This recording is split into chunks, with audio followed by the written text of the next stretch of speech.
Hi, and welcome back to another tutorial on SQL. In this video, I'm going to briefly talk about insert statement or insert into statement, which is pretty much used to insert new record or new line of record in a table. So this is our table. As you can see, it has seven columns. So with insert into statement, we can actually add an additional it has seven columns or seven fields, and it has 229 lines or 229 records, so rows. So we would insert into a statement, we can actually add a additional lines or rows onto our table. So how do we start? There are several ways we can actually use. If you're adding values for all the columns of the table, just like here, you don't need to specify the column names in the SQL query. However, make sure that the order of the values in the same order as the columns in the table. So let me write the syntax.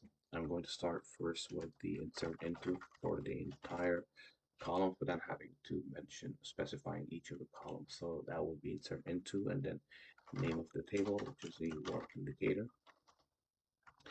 And then once you do that, you're going to start typing the values. So there are a couple of things that are important here. As I said earlier, make sure that the order of the values is in the same order, and also make sure that the format of the values that you type here it actually corresponds with the format or data type of the records or values already on the table. For example, if you this is an integer, you don't want to start with the value of, let's say, a character or a date value. Then what will end up happening is you're going to get an error. You won't be able to embed that record values or that record to the table.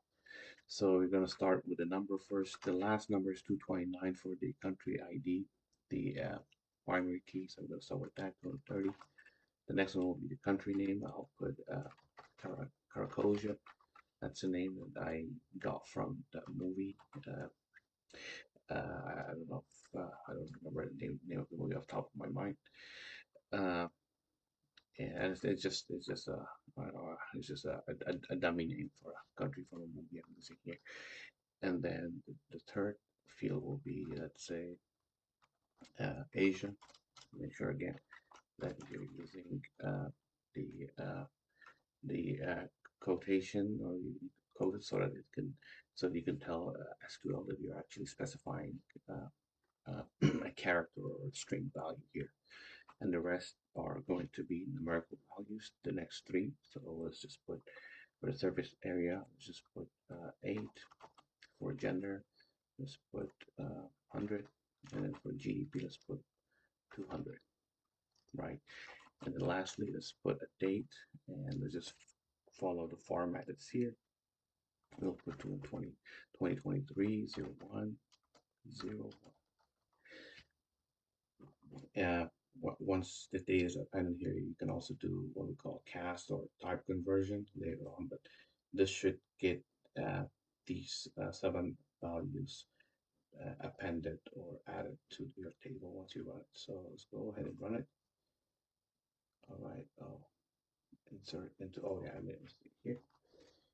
Into, and it's important to, depending on what platform you use, what IDE you use, yeah, each one of them will give you a different coloring scheme for your statements and functions that you write. So in this case, it was supposed to be turn purple. I made a mistake, and it was like that. So I should have known that it's actually not a correct syntax. So let me just go ahead and run it now.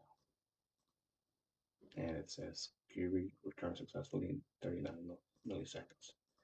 Now let me go ahead and get everything. Uh, Computer. Let's see now. There you go. Caracoja was just added to our table. So that's one of the ways to do it.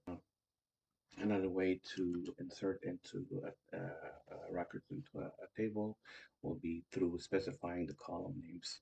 and then adding values based on that. So let's say if it's if it allows you to have null values, let's say sometimes you want to only add three columns of data and leave the others as null. So that's when this statement will become in handy because it allows you to select which columns to fill. So same syntax, insert into, and then you're going to put the column name, sorry, the table name or indicator, and then you're going to sorry, you're going to start typing the names of the columns that you want to add values to. So I'm going to start with country ID, country underscore name, and then read. All right. And so now that we did that, we're going to start a new line. Now I'm going to start putting the values. So the values will go from for 231 for the country ID. Country name will be uh, Colombia with K, and then the region will be, let's say, South America. I forgot to use South America. So we just added three values to the three records that we specified here, where it's an integer and two character values. So let's go ahead and insert it.